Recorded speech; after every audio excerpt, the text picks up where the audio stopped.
A new lawsuit claims kids in Colorado's juvenile detention facilities are still in custody despite court orders to release them. That lawsuit says last year the state held nearly 700 kids in detention facilities for at least a day after they were actually deemed releasable. Now, 140 of these kids were held in detentions for more than 30 days. Well, tonight, your investigator, Karen Morfitt, is taking a closer look at this issue, talking with the state and families who question the safety in those facilities. Colorado's youth detention facilities are at the center of a civil rights lawsuit claiming children are being held beyond release dates, and the impact, they say, is irreversible. Most children that come out of DYS, they come home more broken, more traumatized, and more violent than when they went in. We spoke with two mothers, one who asked not to be identified. Both have a child currently serving their court-ordered sentences in the Division of Youth Services, or DYS. Both are fighting for change.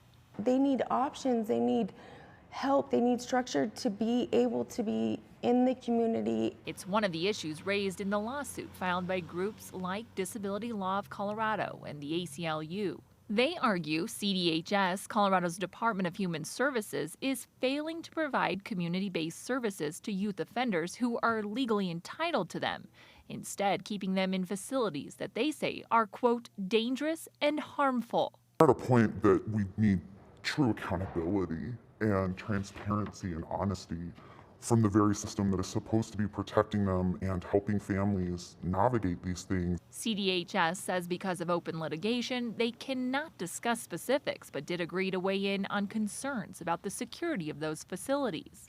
Alex Stoyslasovich is the Division of Youth Services Director. We really are looking at these safety measures holistically because unfortunately, the population that we're serving today is not the same population we were serving even 5 years ago.